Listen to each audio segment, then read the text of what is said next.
Olá, você que nos acompanha aqui no Repórter Sindical na Web. O programa de hoje vai ser um pouco diferente do programa habitual.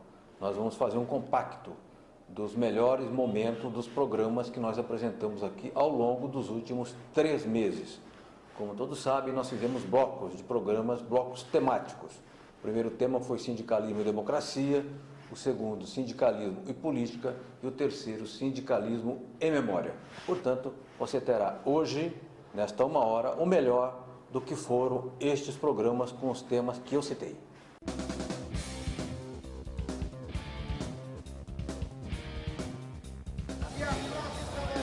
Agência Sindical apresenta Repórter Sindical, o mundo do trabalho no ar. Assista agora ao primeiro bloco temático do Repórter Sindical na Web. O tema deste primeiro bloco é sindicalismo e democracia. A estreia de hoje não poderia ser diferente com o convidado. O convidado é um sindicalista conhecido, histórico, foi dirigente do setor dos universitários, dirigiu a CGT, foi ministro do Trabalho e da Previdência e hoje é consultor sindical. Boa noite, Rogério Magro, obrigado pela sua presença pelo prestígio que nos traz nessa estreia do programa. Magro, você hoje presta consultoria para algumas entidades sindicais. Para quem que você trabalha? Que tipo de trabalho você realiza para essas entidades? Ô João, olha, contar rapidamente a história, eu venho do movimento sindical. Eu fui presidente do Sindicato dos Eletricitários durante 14 anos, eu fui presidente da CGT durante 1 ano e pouco, e fui ministro do Trabalho e ministro da Previdência. Mas a minha vida toda praticamente é uma vida sindical. Ao sair do Ministério do Trabalho, eu voltei novamente a trabalhar na Light, ou na Eletropaulo, da onde eu sou oriundo. Voltei, trabalhei mais 3 anos, me aposentei, e depois me dediquei novamente ao movimento sindical. Você sabe mais do que ninguém que eu poderia estar assessorando o lado empresarial, mas as minhas origens são sindicalistas, e eu vim para cá, assessoro hoje os sindicatos metalúrgicos de São Paulo, metalúrgicos de Guarulhos, comerciários de São Paulo, Federação da Alimentação. Então tem uma gama aí de grandes sindicatos e de grandes sindicalistas onde eu consigo me encontrar no meio deles. Muito bem, Rogério Magri, tem um ditado, velho ditado, diz assim, quem sai aos seus não degenera, né? Então Magri, filho de trabalhadores, trabalhou, foi braçal na Eletropaulo, foi ministro e continua fiel ao sindicalismo, colocando a sua experiência, a sua retidão a serviço do movimento sindical e dos trabalhadores. O sindicalismo mudou, porque o mundo muda, a vida muda, as coisas mudam. Você hoje definiria qual é o papel do sindicato? Se dizia antigamente que o sindicato ele tinha um eixo, defesa do emprego, do salário e das condições de trabalho. O que exatamente compete ao sindicalismo fazer hoje? É só isso, ou isso já é muita coisa, ou é muito mais do que isso? Olha, João, eu tenho procurado fazer uma análise e compreender esse movimento sindical da maneira mais sensata que eu posso fazer. Há coisas que são tão intrinsecamente ligadas a ele e que ao longo dos 2 séculos não mudaram, que é a sua obrigação. Organizar, mobilizar, ter ação. Então, esse é um dos momentos que o movimento sindical ainda tem esta visão e continua fazendo. Mas o mundo mudou. O mundo é um outro mundo. A situação do mundo hoje é muito diferente. As crises que eram cíclicas ao longo de um longo período, hoje ela é mais rápida. E eu tenho procurado compreender qual é o verdadeiro papel do movimento sindical nas questões políticas nacional. O movimento sindical não pode mais não pode mais ser coadjuvante, ele é protagonista da história. Na verdade, hoje, os próprios partidos políticos transformaram essa ligação com o movimento sindical, esqueceram o movimento sindical e hoje contrata grandes marqueteiros para fazer o papel que era nosso. Então, a grande discussão que eu tenho procurado fazer no movimento sindical hoje é procurando entender qual é o papel político que ele deve exercer. Então, esse eu acho que é muito complexo, é difícil de você discutir no nosso meio sindical qual o seu real papel, mas eu não tenho mais dúvida. Sabe por quê, João? O movimento sindical, qual é o seu verdadeiro papel hoje? Ele corre atrás. Mas primeiro eu queria dizer o seguinte, separando essa mídia uma mídia que... Patronal, a mídia patronal. Uma mídia patronal, você me ajudou. Se você separar essa mídia patronal, o movimento sindical e o telespectador, quem está vendo o programa tem que saber disso, é um dos segmentos mais sérios desse país. Se você tirar algumas coisas que existem no movimento sindical, como existe em todo quanto é lugar, o movimento sindical brasileiro é sério. Há uma defecção aqui e acolá, mas é tão pouco que a mídia, essa mídia patronal, pega esses dois dados e transforma, pega um pé de galinha e transforma num grande jantar.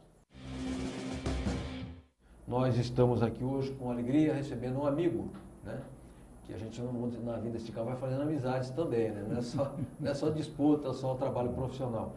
Que é o João Carlos Gonçalves Juruna, secretário-geral da Força Sindical. Obrigado, Juruna. Obrigado a você pelo convite. Muito obrigado.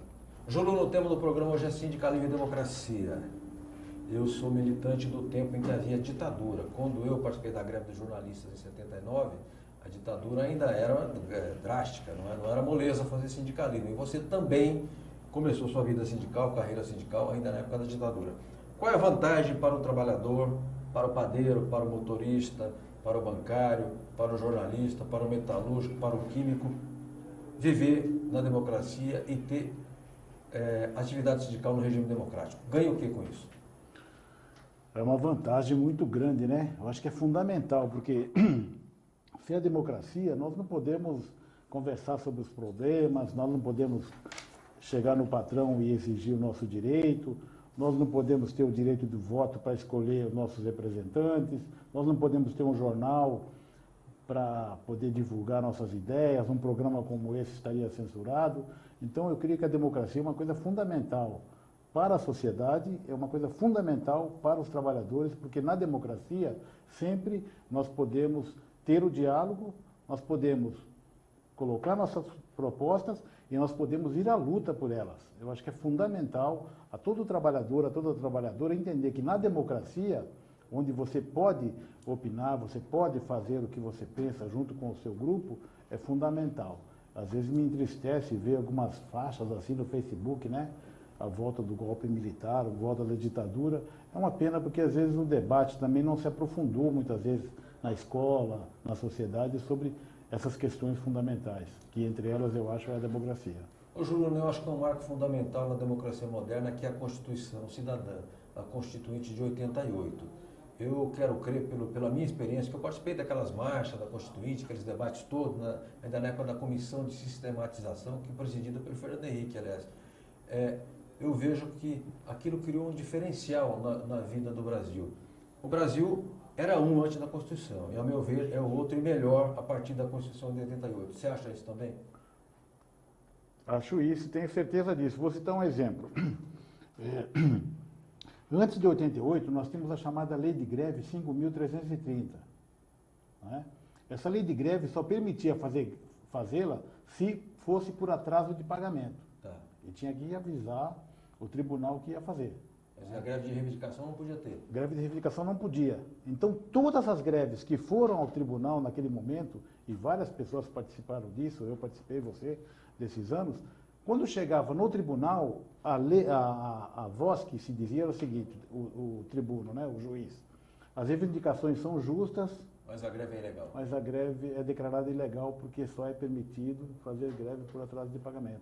Então, tudo aquilo que se fazia, do conflito que se tinha naquele momento, se precisasse de uma conciliação no tribunal, e aí os patrões enviavam, digamos assim, o conflito para o tribunal, porque sabiam que lá seria decretada ilegal, e na ilegalidade da greve, vários companheiros, várias companheiras perderam o emprego por justa causa.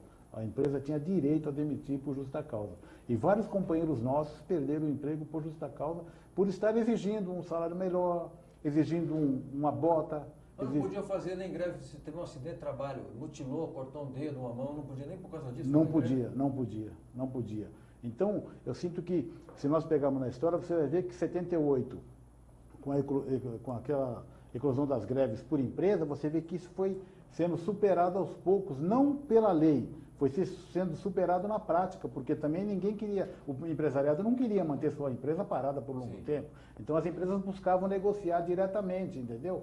Então, mesmo que a greve fosse julgada ilegal, muitas vezes a greve continuava e aí o patrão não tinha uma saída a não ser negociar.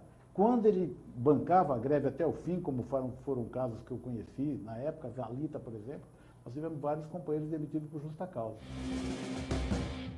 E hoje nós temos a alegria de receber aqui o Leonardo Severo Wexel. O Leonardo Severo, escritor, jornalista, já trabalhamos juntos e vai hoje falar sobre esse assunto com a gente. Léo, obrigado pela sua vinda aqui no nosso programa. Eu que agradeço o espaço democrático para o debate. Então, Leonardo, eu queria primeiro saber de você qual é a relação que você vê entre sindicalismo e democracia, que ganhos têm os trabalhadores com o regime democrático. Bom, eu gostaria de conversar com os internautas com base em duas experiências bastante recentes que eu tive, né? Uma na Guatemala, onde o índice de sindicalização é de 1,6% na esfera privada e de cerca de 2,8% na rede pública, o que faz com que efetivamente os trabalhadores não tenham nenhum espaço, por assim dizer, para que os represente e garanta os seus direitos. Então, os trabalhadores têm um vínculo totalmente precarizado, as jornadas de trabalho são imensas, os abusos patronais são de toda ordem, não há um mínimo de garantia para as mulheres, para a juventude. No Brasil, nós temos cerca de 30% de sindicalizados. E isso permite um diálogo muito maior com a sociedade, que faz com que o movimento sindical não seja apenas uma referência para os trabalhadores na hora de defender os seus empregos, seus direitos, seus salários, mas também, em muitos pequenos municípios, seja a principal referência da sociedade, do movimento social, no sentido de garantir direitos e conquistas. Então, eu traço esse paralelo em uma sociedade democrática como a nossa, uma sociedade ainda ditatorial como a guatemalteca, onde a sociedade não tem vez, para demonstrar a importância que tem a organização sindical, a importância que tem nós termos entidades representativas que garantam direitos, que lutem pelo espaço para o conjunto da sociedade. Realmente nós termos espaço para elevar a voz, para denunciar mazelas, como tu bem colocou, Franzinho, hoje, uma manifestação que denuncia o absurdo aumento de juros, que condena a especulação financeira, que defende mais recursos para a produção, isso só pode existir efetivamente num governo, num país, num regime democrático. Então, ela tem um vínculo total. Um país, vou dar um outro exemplo extremamente nefasto, os Estados Unidos, né?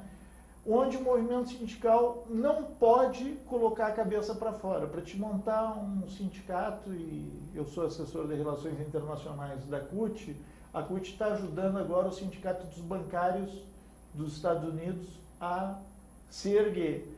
Hoje o índice de sindicalização dos Estados Unidos é menor do que 10%. O sindicato vai ser organizado, precisa de 50% mais um dos trabalhadores. Os patrões filmam, demitem, e aí as categorias acabam não tendo espaço. Sim.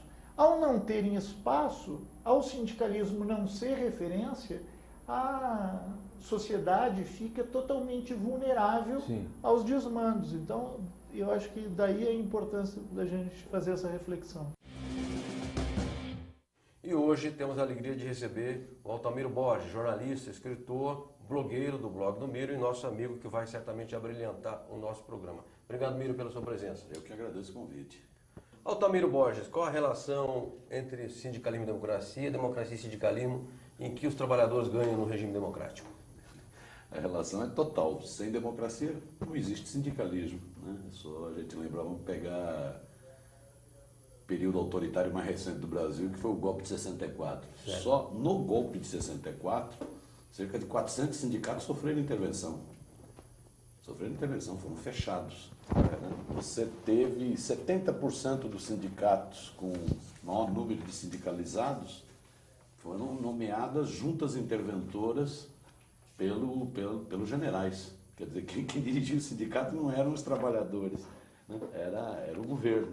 Né? Então, sem democracia não existe sindicalismo. E isso dificulta muito a luta dos trabalhadores. Foi um período de grande regressão. Regressão você tinha até 64 estabilidade no emprego. Sim.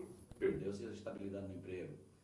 Você tinha uma política de valorização do salário, que uma das primeiras medidas do regime militar foi exatamente instituir o arrocho salarial. Virou político oficial do Estado. Político oficial do Estado, quer dizer, não havia reajuste acima da inflação, ponto. Não, ficava sempre abaixo da inflação. Vários direitos trabalhistas em vários setores, portos, bancários, né? Vários direitos foram retirados. Servidor público ficou proibido de formar sindicato. Servidor público, todo funcionário público brasileiro só vai poder se organizar em sindicato depois do fim do regime militar e com a Constituinte em 88. A Constituinte em 88, a Constituição Cidadã do Ulisses Guimarães, é que garante o direito de organização sindical do funcionalismo público, que era proibido. Então, sem democracia, sindicalismo está morto. O sindicalismo fica às moscas. Foi um período de queda de sindicalização, foi um período que não tinha imprensa sindical. Sim, sim. A imprensa sindical era quase uma imprensa o que tinha era uma imprensa de coluna social. Era o militar que foi visitar o sindicato, e a festa de não sei o quê. Mas a luta não tinha. Até porque, com a ditadura militar de 64, aplica-se à risca o título 5º da CLT, que trata de sindicalismo. Sim, sim. Né? Então você vai ter coisas do tipo, dinheiro do imposto sindical, que hoje você utiliza o dinheiro do imposto sindical para uma mobilização, para fazer um panfleto, para fazer um curso, claro, né? Para fazer uma caravana a Brasília e tal. Pela legislação do imposto sindical, esse dinheiro não podia ser usado para isso, ele só podia ser usado para questões assistenciais. Tá. Então o sindicato ficava totalmente paralisado. Se ele utilizasse a grana para um panfleto, ele corria o risco de intervenção. Sim. Eleição sindical, Franzinha, é um negócio impressionante. Você tinha que mandar para o Ministério do Trabalho a relação dos candidatos. E tinham que ter antecedentes. Antecedentes. Sim. Se aparecesse o nome do sujeito lá numa ficha que fez uma greve, dirigiu uma greve em 50, em 60, ele estava excluído da chapa. Tá. Era o regime militar que determinava a chapa. Entendi. Teve casos no Brasil que foram engraçadíssimos, para não dizer trágicos.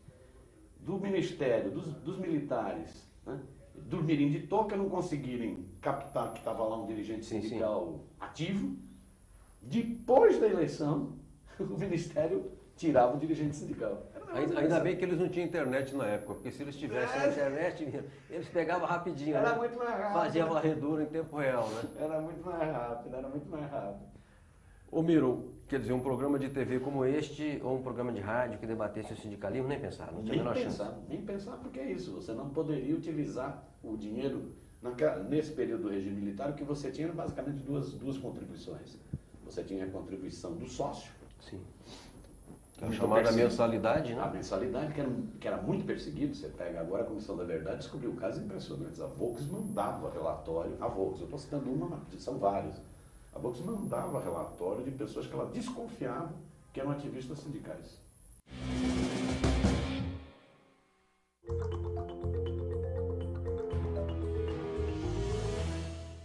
Vem aí o 9º Congresso Nacional dos Trabalhadores em Turismo e Hospitalidade. O evento acontece em Foz do Iguaçu, no Paraná, dos dias 24 a 27 de novembro. Vai ser uma grande oportunidade para nós, trabalhadores filiados a contrato, fazermos uma avaliação do segundo mandato da presidente Dilma Rousseff, bem como o planejamento e a preparação para as ações futuras e o posicionamento do movimento sindical brasileiro diante do cenário político atual. Participe! As inscrições vão até o dia 6 de novembro. Para mais informações, acesse nosso site www.contrato.org.br. A gente se vê!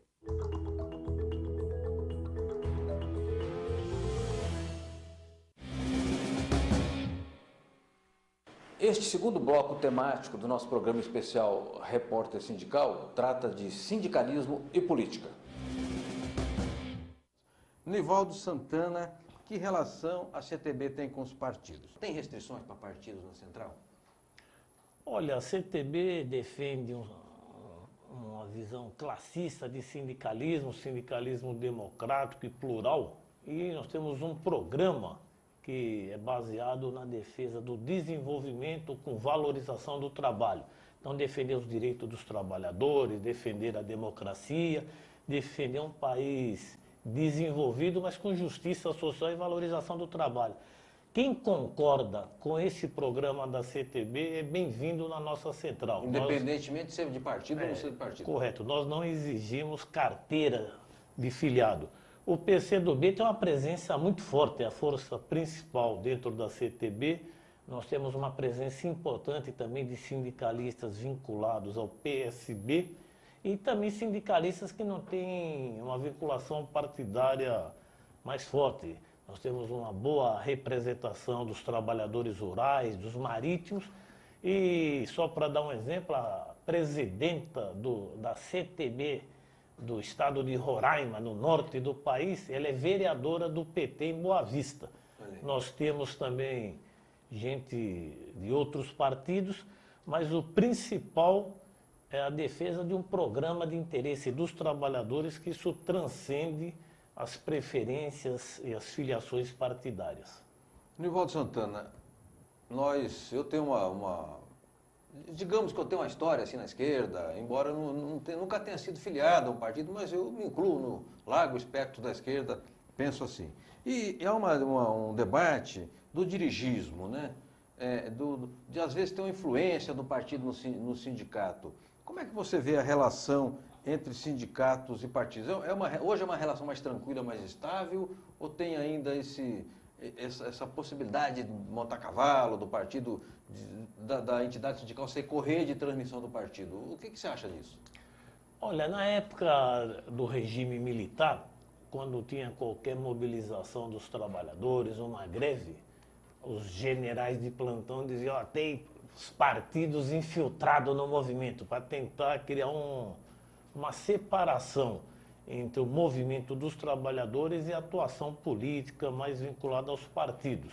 Eu considero que no regime democrático nós devemos lutar e valorizar a democracia.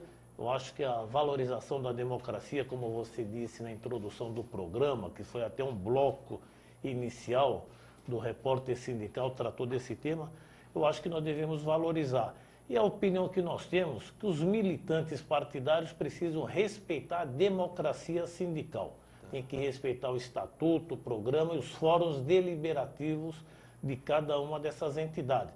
É legítimo levar as proposições que os militantes filiados defendem junto do seu partido, mas nós achamos que a democracia sindical tem que prevalecer e não uma imposição vinda de fora de orientação partidária.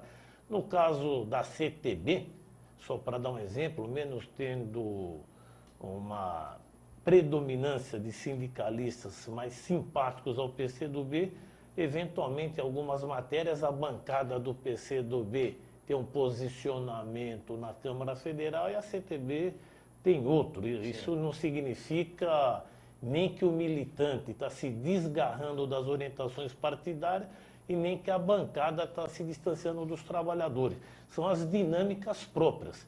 Tem os partidos, tem os governos e tem o movimento sindical. Cada um tem o seu espaço próprio de atuação que precisa ser respeitado. Hoje nós recebemos um consultor sindical, sociólogo, Marco Mota. O Marco Mota, ele assessora a Federação dos Metalúrgicos no Estado de São Paulo, já foi da Força Sindical, tem uma larga experiência e faz muito curso, realiza cursos e promove seminários e eventos de formação para dirigentes sindical. Marco Mota, obrigado pela sua presença. Boa noite, João. Obrigado a você pelo convite. Um abraço dos companheiros da direção da federação, companheiro Magrão, presidente, toda a diretoria, os sindicatos filiados. Né? É sempre bom estar contigo.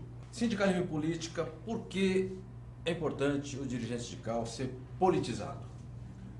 João, por natureza ele tem que ser politizado. Não tem como a gente falar em sindicalista sem pensar numa pessoa que faça política permanentemente. Né? Não é necessariamente política partidária. Não necessariamente é política partidária. Né? Mas a gente tem trabalhado bastante essas questões nos últimos anos, desde o momento em que o sindicalismo também vem mudando, e que só o trabalho do dirigente sindical, seja na fábrica, seja dentro do sindicato, a negociação, às vezes não é mais o suficiente, João. Isso a gente tem claro dentro dessa ideia de sindicalismo cidadão. Surgiu essa noção, né? Ou seja, o sindicato ele tem que extrapolar o trabalho dele de porta de fábrica, das questões dos direitos trabalhistas. Mas o sindicato tem que ser um agente político. Exatamente. Né? Ou seja, ao fazer, ao conseguir, ao se mobilizar por uma melhoria qualquer no município, né? Na base sindical, isso vai estar atingindo o trabalhador também. Correto. Tanto a responsabilidade, o trabalho do sindicalismo e o reconhecimento da categoria, né? É muito maior do que só o trabalho no dia a dia do sindicato. Agora, a Marco Mota diz que a árvore a gente conhece pelos frutos que ela dá, né? Nesses anos todos que você vem coordenando, ajudando a coordenar esses cursos na federação, que frutos você acha que já podem ser colhidos ou que foram colhidos?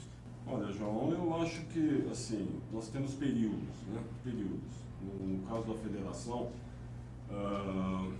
nós tivemos um período de ouro, onde nós conseguimos eleger pela primeira vez na história da federação um deputado federal, que foi Cláudio Magrão, presidente. 2 mandatos, presidente. E isso criou um caldo para a gente, deu abertura muito grande para que a gente pudesse trabalhar ainda mais essa questão nos sindicatos filiados.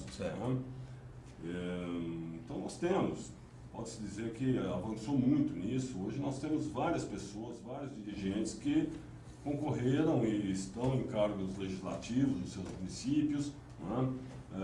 Em cargos executivos também, isso é muito importante a gente frisar. Né?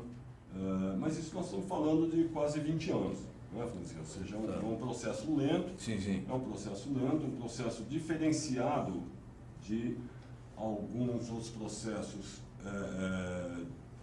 particularmente da Central Única dos Trabalhadores, onde eles, né, assim, investiram muito nessas questões.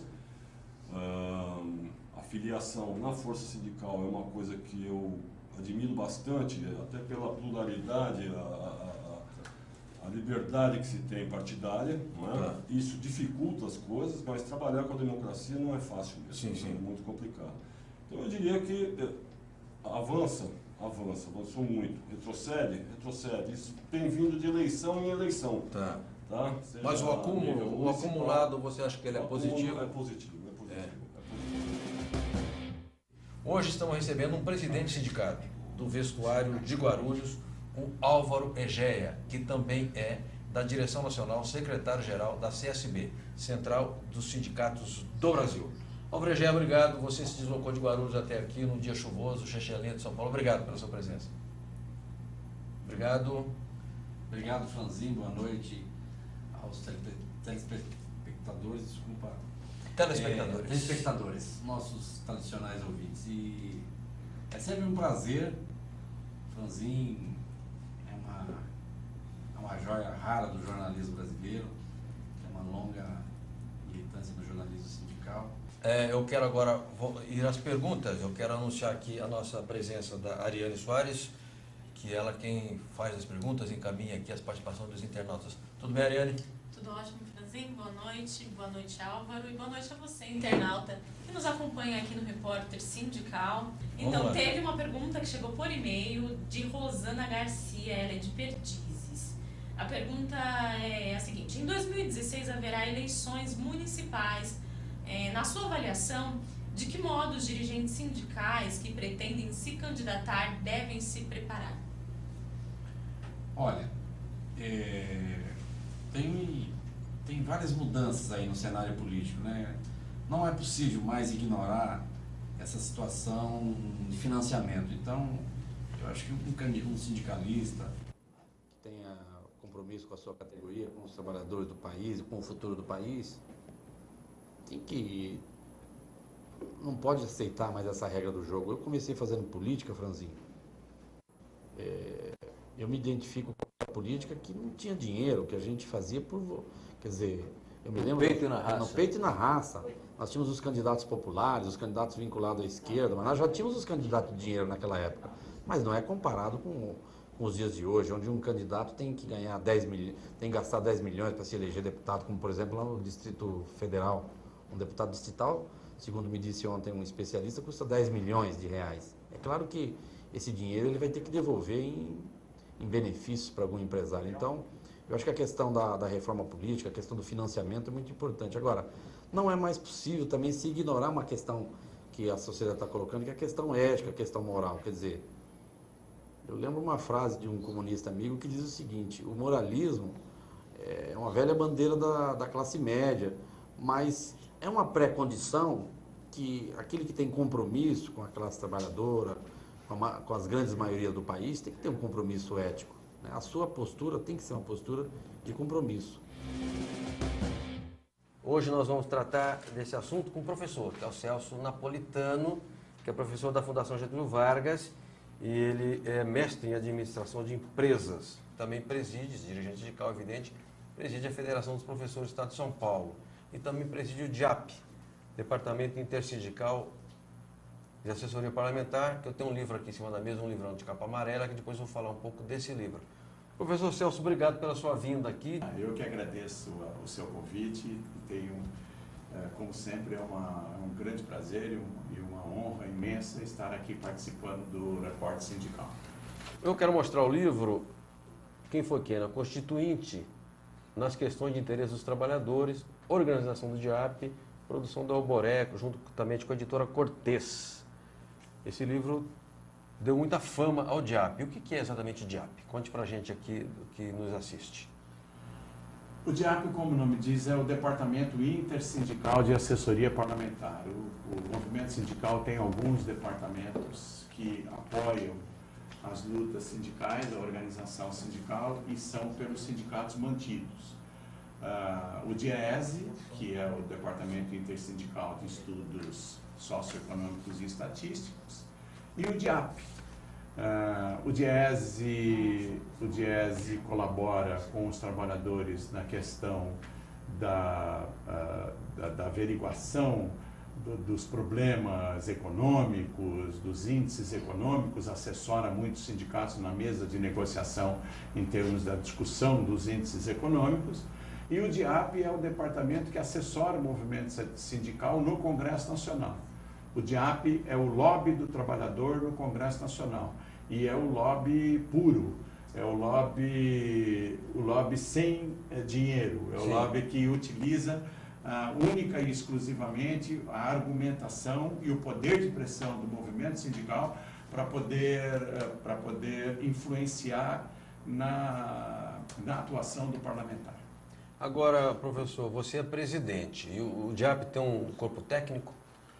O DIAP tem uma diretoria política, da qual eu sou o presidente, e tem um corpo de funcionários, um corpo técnico de funcionários do DIAP que tocam o dia a dia do DIAP. São essas pessoas comandadas pelo Ulisses Riedel, que é o diretor técnico, e pelo Antônio Augusto de Queiroz, o Toninho, que é o diretor de documentação, que fazem todo o trabalho do dia a dia do DIAP em termos de atuação no Congresso Nacional e de pressão junto aos parlamentares para que atuem de acordo com o interesse dos trabalhadores. Eu te pergunto, em que medida o DIAP ajuda na politização dos dirigentes sindicais, dirigentes de classe de trabalhadores, uma vez que o nosso tema aqui é a relação sindicalismo e política?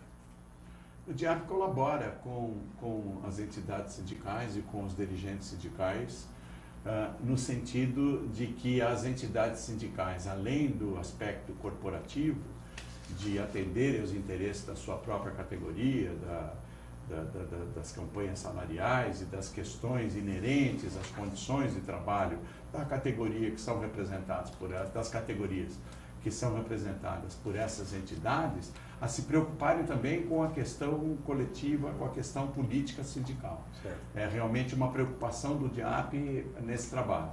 O DIAP, as pessoas que trabalham no DIAP, capitaneadas pelo Antônio Augusto, pelo Toninho, eles participam de seminários de formação sindical e de seminários de programas de negociação no Brasil inteiro, levando orientação e estimulando os dirigentes sindicais a participarem da atividade política nacional. Agora, hoje nós vamos falar sobre sindicalismo e política com uma pessoa que tem bastante vivência na área política e também muita ligação com a área sindical, que é o Lúcio Maluf. O Lúcio Maluf é meu amigo de tantos anos, o Lúcio Maluf é sociólogo, o Lúcio Maluf acumulou experiência na área de gestão também, inclusive no Sistema S, e é um histórico do PDT, do Partido Brizolista, Partido Democrático Trabalhista. Recentemente, o Lúcio ajudou a coordenar a eleição do movimento sindical do PDT no estado de São Paulo, que elegeu até o Zé Pereira dos Santos, o Pereira dos Metalúrgicos de Guarulhos. E também está articulando agora um movimento em âmbito nacional, com eleições, haverá eleições nos estados e depois se pensa na eleição da direção nacional desse movimento. Ô Lúcio, aliás, deixa eu já entrar direto no assunto aqui. Nós estamos discutindo sindicalismo e política. Como é que se motiva um trabalhador, um jovem trabalhador especialmente, a se interessar por política? Que razões nós podemos dar a esse jovem para lhe, digamos, aquecer o coração? É fundamental, inicialmente, João Franzino, nós posicionarmos uma questão. A política é a segunda atividade mais importante do ser humano. A primeira é se alimentar, se proteger das intempéries, ou seja, sobreviver. Certo. A segunda atividade, todos os estudos indicam, é a atividade política. Porque é através da atividade política que nós conseguimos gerar toda a organização social, gerar todas as leis, e todos os avanços que a sociedade, em seus diferentes matizes, alcançou através dos séculos.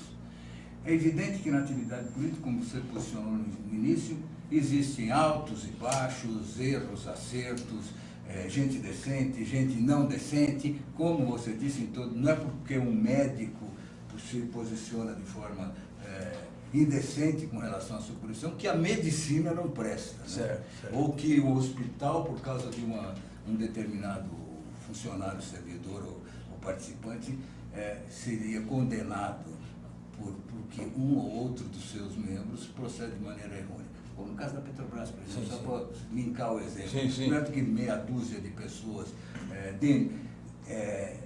praticam atividades inidôneas que a entidade Petrobras não presta. Claro, claro. Isso vale também uma analogia para a atividade política, né? Essas instituições políticas, elas devem ser vistas acima dos procedimentos negativos, eventuais, daqueles que participam dela. E devemos olhar também as vantagens e os ganhos que são inequívocos. Com relação aos jovens, é evidente que eles foram bombardeados por uma campanha de denegrir a atividade política. Sim. Isso faz parte... Isso é sistemático, né? Isso é sistemático, permanente, e isso não é de forma involuntária. Isso é realmente de uma forma estudada, planejada, é feito de propósito, porque assim aumenta a possibilidade de dominação econômica e social. Porque a atividade política pode sair da mão e do controle daqueles que mandam, comandam e exercem o poder através da atividade econômica, através da comunicação, através da cultura e através de domínio de determinadas instituições da sociedade. Ao jovem nós devemos mostrar este outro lado da atividade política. Devemos mostrar também esse quadro de vantagens que podem ser obtidas com a participação política. E lembrar, né, hoje o jovem está muito imediatista, né, e muito, eu digo assim, como se fosse uma política de hambúrguer, né? Então, uma coisa muito rapidinha, né? E não se aprofundando no estudo e no debate, como era no nosso tempo de participação política jovem. Eu acredito que nós devemos fazer atividades voltadas para esses jovens, mas de uma forma mais aberta, mais plural, menos sectárias. Educação, trabalho e democracia foram os assuntos discutidos durante o 12º Congresso Nacional da CUT. O presidente nacional Wagner Freitas, reeleito para o comando da central até 2019, ressaltou a importância do evento e falou dos compromissos e das lutas da entidade. Um congresso vitorioso. Ele é vitorioso internamente, que nós estamos construindo uma chapa única, de unidade de todos os sindicatos, e que isso nos dá a possibilidade de ter uma gestão bastante tranquila do ponto de vista interno. Do ponto de vista externo, do ponto de vista da conjuntura, ele é um marco com o discurso da presidenta Dilma, que, utilizando-se do espaço do Congresso da CUT, faz um discurso à nação, reposicionando a política brasileira. Estamos apresentando agora também propostas econômicas que não são as propostas do ministro Levi de ajuste fiscal, sim de desenvolvimento e crescimento para o Brasil como um todo, que também é um marco histórico da CUT, que nós, além de fazermos as críticas, estamos fazendo propostas para resolver os problemas que nós detectamos. Para Sérgio Nobre, a democracia é o centro do debate do Congresso. A democracia é um valor fundamental para a classe trabalhadora, é o centro do debate do nosso Congresso e já na abertura nós demos um recado muito claro, né? É na democracia que os trabalhadores têm liberdade de se manifestar, é das manifestações que os trabalhadores conquistam novos direitos e nós já vivemos ditadura no passado. A ditadura é impedir os trabalhadores de avançar em conquista. Rosana Bertotti falou sobre o conservadorismo da grande mídia. O Brasil, infelizmente, ele fez uma opção de fortalecer o sistema privado. E nessa opção, ele criou uma estrutura de oligopólio, uma estrutura de propriedade cruzada e uma estrutura de concentração na mídia. Para nós, da CUT, uma nova lei de comunicação que garanta um outro arcabouço, uma outra estrutura de comunicação de radiodifusão, que dialogue com a convergência tecnológica, que fortaleça a comunicação pública, é uma questão central para fortalecer a democracia, mas também para garantir o desenvolvimento político e econômico do país. O controle da mídia para nós é essencial nesse sentido, para gerar informação de qualidade e captar todo o pluralismo da opinião do brasileiro e da brasileira. Belas histórias, belos depoimentos. Assista agora ao terceiro bloco do Repórter Sindical Temático. O tema é Sindicalismo e Memória. Senhoras e senhores, boa noite. Começa Repórter Sindical Mundo do Trabalho no ar. Nós toda quinta-feira aqui na All TV, tratando do mundo do trabalho, sindicalismo, lutas sindicais, história sindical, relações do sindicalismo com a política, do sindicalismo com a democracia. E hoje Sindicalismo e Memória. Nós vamos fazer 4 programas, uma série sobre sindicalismo e memória. E nada, seja mais representativo da memória do que um livro, né? Eu quero perguntar ao Sérgio Gomes, jornalista, um dos editores deste livro. Sérgio, quem foi quem na Constituinte tem de imaginação política e o que ele tem de memória? Eu acho que ele tem as duas coisas, exatamente. O movimento sindical sempre foi muito disperso, muito corporativo. O jeito de trabalhar era uma coisa sempre muito vertical, localista. Você tem uma quantidade imensa de databases, etc. E a gente vinha de um período evidente de ditadura, que criou dificuldades adicionais para a luta dos trabalhadores. Milhares de dirigentes sindicais foram caçados, depois do golpe de 64, intervenção, etc. E emasculou muitos sindicatos que passaram a não ter nem imaginação e nem memória. Tá. Então, quando chegou na época da Constituinte, então nós estamos falando da luta pela Constituinte, sim. E aí é preciso situar no tempo, quer dizer que nós vamos ter a eleição de 86, que elege, então, deputados e senadores, sim. E que vai existir, então, um Congresso Constituinte. A famosa Assembleia Nacional Constituinte. Mas não era só uma Assembleia, o Congresso continuava acontecendo, tá certo? O varejo junto com a formação. É verdade. Então, isso também é um jeito muito brasileiro de realizar as coisas. A ponto de que o presidente da Assembleia Nacional Constituinte era também o presidente do Congresso Nacional, Ulisses Guimarães. Correto. Né? Bom, evidente que na elaboração a gente não sabia quanto tempo a Constituinte iria demorar para desenvolver os seus trabalhos. Ela não tinha prazo. Né? então as eleições de 86 e vai até a hora que for. Sim. E ela vai, então, ser promulgada dia 5 de outubro de 88. Então, quando tem eleição, então, 86, os deputados, essa coisa, o movimento sindical já tinha sido protagonizado coisas importantes, a greve dos bancários, a primeira greve nacional de uma categoria, a maior greve em toda a história do mundo de uma categoria profissional, que foi a dos bancários, em 85, 700 mil trabalhadores. Então, muitos dirigentes se sentiram em condição de disputar e pleitear. Aqui em São Paulo, o Buchiquem, por exemplo, presidente do sindicato dos bancários, foi eleito uma votação extraordinária e tal. Bom, e alguns anos antes, tinha se constituído, em grande parte por iniciativa de um advogado chamado Ulisses Riedel, um órgão chamado DIAP, Departamento Intersindical de Assessoria Parlamentar, com sede em Brasília. Ele é um advogado de terceira instância, um homem bem de vida, dessas causas que, quando são bem resolvidas, são milhões e milhões, então são demoradas, mas quando acontece são aquelas coisas de terceiro nível, lá de superior tribunal, etc.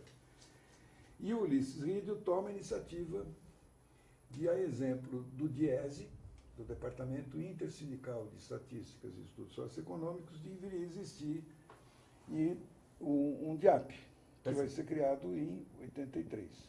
Você vai falar daqui a pouco continuar, deixa eu só mostrar o livro aqui, novamente, Edu, quem foi que era constituinte, que o Sérgio falou no DIAP, nas questões de interesse dos trabalhadores, organização e pesquisa do DIAP, talvez quem mais tenha trabalhado na parte operacional tenha sido o jovem, então, Antônio Augusto Queiroz Antônio Augusto Queiroz. Hoje seu diretor de documentação. E tem aqui editora Cortez. A Cortez era uma editora muito ligada à área educativa, ali perto da PUC, em São Paulo. E a Oboré, o Sérgio Gomes, junto com o João Guilherme, Marise Egger, Laerte Coutinho, é um dos fundadores da Oboré, que a Oboré, na verdade, é quem forjou a nova escola da comunicação sindical. Assim, nem havia uma escola de comunicação sindical, foi a Oboré que, de certa forma, formou, eu me considero também formado pela Oboré. E o Sérgio também é um dos fundadores do Centro de Memória Sindical. Aí, a gente está contando essas histórias todas, porque o Sérgio tem... Ficaria aqui umas 10 horas conversando aqui sobre a história sindical e ninguém se cansaria e não esgotaria o assunto. Tarcísio, obrigado pela sua presença aqui no nosso programa. Eu que agradeço o convite. Muito obrigado. Tarcísio, conte um pouco aqui sobre a sua trajetória, onde você começou, que tipo de trabalho você realizou, se foi metalúrgico, foi bancário, foi jornalista, advogado, como é que você entrou para o sindicalismo e... Depois nós vamos, no correr do programa, fazer comparações entre períodos diferentes, etc. Eu entrei na Volkswagen em 1969. Eu tinha 15 anos de idade. E você entrou como aprendiz, então? Eu entrei como aprendiz do Senai. Eram 1.040 candidatos para 41 vagas. E eu fui o 16º classificado. Que beleza. E eu fui descobrir com o tempo que a Volkswagen cometeu um erro na seleção. Porque ela pegava aqueles alunos que eram os mais bem qualificados. Com o tempo, esses alunos foram deixando as suas profissões. E a própria empresa percebeu que ela não podia pegar mais os primeiros qualificados, elas tinham que pegar mais os do meio da fila para trás. Certo. Porque esses iam permanecer na profissão. Olha, interessante. Então eu me formei lá na ferramentaria, fui instrutor de ferramentaria, e saí da Volkswagen numa situação bastante difícil, né? Saí, um determinado dia me chamaram lá num departamento, eu tinha quase 10 anos de empresa, me demitiram e eu saí de um camburão de lá de dentro. Isso no ano de 1978, né? Fui colocado para fora nessa circunstância. Tanto que hoje, aproveito aqui esse programa para poder lembrar um fato interessante, que a Volkswagen está sendo denunciada por crime de lesa humanidade, porque ela participou de casos de denunciar seus funcionários e ex-funcionários para os órgãos de segurança. E você sabe qual foi o primeiro programa da TV brasileira e talvez o único que tenha dado esse fato? Não sei. Nós aqui, porque nós entrevistamos o Álvaro Egea. Olha que legal. Que ia, muito bom. numa segunda-feira, se não me engano, ao centro de São Paulo, na Frecaneca, no Ministério Público do Trabalho, Ministério Público Federal, melhor dizendo, com algumas pessoas do movimento do Fórum dos Trabalhadores por Verdade, Justiça e Reparação, encaminhar a denúncia contra a Volkswagen. Olha, que legal. Então, veja só que coisa interessante. Anteontem nós demos uma entrevista com uma televisão francesa.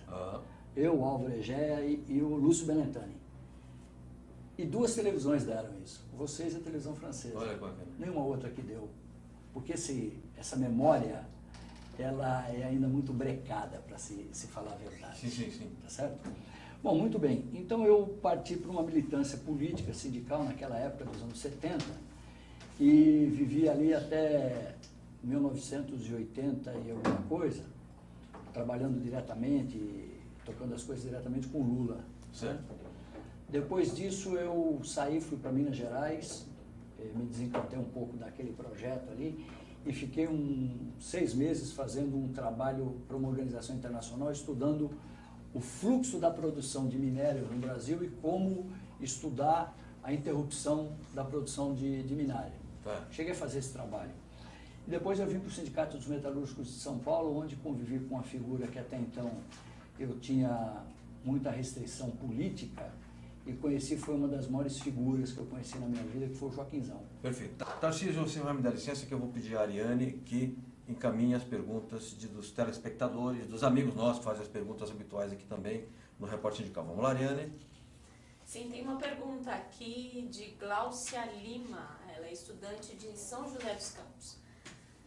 A dúvida dela é a seguinte: será que os dirigentes sindicais de hoje têm, como aqueles de épocas, a preocupação de preservar a história do sindicalismo? Gláucia, boa pergunta sua, viu? Você já viu que eu sou crítico com aqueles que não registram a história, né? Eu acho que, para falar a verdade, acho que a maioria não tem essa preocupação, não. Mas existem alguns poucos, e graças a Deus que existem os poucos, né? Eu acho que existem alguns poucos preocupados nesse registro. Mas eu ainda te digo, são muito menos do que eu gostaria que fosse. São muito menos do que aqueles que necessitariam. Porque não basta registrar a história genericamente. Os sindicatos e as categorias deveriam registrar suas próprias histórias. Sim. As histórias das suas categorias, né? Eu acho que esse registro, infelizmente, ele é muito superficial e muito pequeno. Nós estamos aqui hoje fazendo a 3ª série do programa Sindicalismo e Memória. E hoje nós recebemos um sindicalista que preside o Centro de Memória Sindical e é diretor dos Sindicatos Metalúrgicos de Osasco e região, Milton Batista de Souza Filho. Se eu disser esse nome, ninguém vai saber que eu estou falando do Milton Cavallo. Milton Cavallo, obrigado pela sua presença aqui no nosso programa. Obrigado pelo convite. Queria dar boa noite a todos os telespectadores. Ok, Milton Cavallo, o que é o Centro de Memória Sindical? Ele é uma entidade ligada a uma central, é uma entidade ligada a um sindicato, é uma entidade ligada a uma universidade, a um centro de pesquisa, ou ele tem uma entidade que tem autonomia? O Centro de Memória, quando ele foi criado, em 1980, ele foi criado no caráter de ser uma entidade intersindical, como é o DIESE, como é o próprio DIESAT, o DIAP. E o Centro de Memória, quando ele foi criado e pensado, foi dessa forma também, de ser uma entidade que preservasse a história do movimento sindical independente de sua ligação, vamos dizer assim, central ou mesmo de questão política. Então, foi criado dessa forma, né, para receber o máximo possível de contribuições independente de quem fosse, assim, a sua origem, né? Então, foi por isso que ele, desde a sua concepção e até hoje, dessa forma. Bom, você, o presidente, certamente tem uma diretoria. Essa diretoria é composta por quem? Por dirigentes sindicais, por dirigentes da ativa, de aposentados, por pesquisadores. Quem compõe a diretoria, a direção do Centro de Memória Sindical? A direção hoje, tem eu como presidente, mas a gente tem sindicatos filiados ao GT, sindicatos filiados à Força Sindical. Então, assim, nós temos sindicatos comerciários, temos comerciários da cidade de São Paulo, né, que fazem parte da nossa diretoria. Tem o pessoal da Construção Civil, ligado lá ao companheiro Ramalho, né, tem o pessoal dos metalúrgicos de Guarulhos, o Pereira, E tem assim, a sua direção, são vários sindicatos que compõem. E nós temos uma participação muito especial, que é do Sindicato Nacional dos Aposentados, que é inclusive onde hoje está situado o Centro de Memória. Na região central de São Paulo? Na Rua do Carmo 71. Tá bem perto da Sé. Bem pertinho da Sé. Milton Carvalho, eu estava procurando na internet, sapeando na internet um novo site. Vocês estão com um novo site, é isso? Isso. Qual é o endereço? O endereço agora é Centro de Memória Sindical, tudo junto, .net. Bom, facílimo, hein? Facílimo para... Centro de Memória Sindical.net, você acessa o site do Centro de Memória Sindical. E o que tem lá? Tem textos, tem vídeos, tem fotografias? Assim, são várias... que o acervo do centro é bem extenso. Então a gente tem desde o acervo, vamos dizer assim, de papel, de cartaz, e aí também temos um grande acervo que é de depoimentos que vem desde 78. Então tem depoimentos de vários ex-dirigentes sindicais que estão lá desde desse período. Então a gente tem mais de 1000 horas de áudio gravado com depoimentos de vários dirigentes, que hoje alguns inclusive não estão mais junto a nós. Então isso que que é fundamental importância para a gente estar preservando. E no site você consegue ter algumas informações sobre isso, a gente não consegue disponibilizar tudo, claro, né? Mas a gente tem dicas de cultura, de música, então é um site que tem vários pontos que não fica só na questão da memória, tem várias coisas que envolvam também a questão da cultura do trabalhador. Entendi. Né? Então, e faz essa ligação de memória, trabalho, cultura, através de vários mecanismos, né? Através de indicação de filme, através de indicação de música, então a gente trabalha dessa forma. Arquivo Sindical, a história vivida do sindicalismo brasileiro. O paulistano José Ibrahim foi um dos mais importantes líderes sindicais do país, responsável por organizar as primeiras greves durante o regime militar em 1968. Ibrahim participou da fundação do Partido dos Trabalhadores, da CUT e da Força Sindical. Nos últimos anos de vida, estava vinculado à UGT, a União Geral dos Trabalhadores, e ao PSD, Partido Social Democrático. Ibrahim morreu no dia 2 de maio de 2013. Essa nossa Comissão da Verdade está trabalhando muito bem, na minha opinião. Começou bem, né? E está procurando os setores organizados que resistiram e que sofreram com a repressão, né? Então hoje é o movimento sindical que está tendo esse espaço, então isso é importante.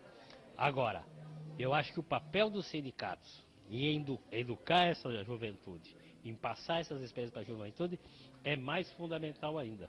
O resultado do trabalho da Comissão da Verdade tem que ser amplamente divulgado por todos os setores da sociedade civil organizada. E eu acho que o movimento sindical tem um papel importante aí. Hoje, 51 anos da implantação do regime militar, nossa homenagem a este representante dos trabalhadores que dedicou a vida a combater a ditadura e as injustiças sociais.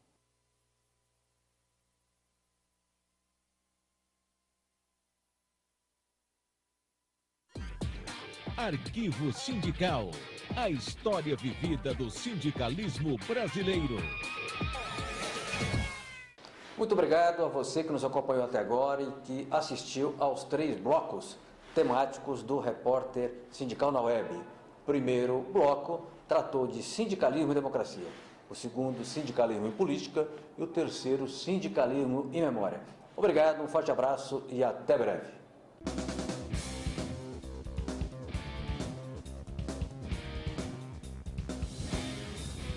A Agência Sindical apresentou Repórter Sindical, o mundo do trabalho no ar.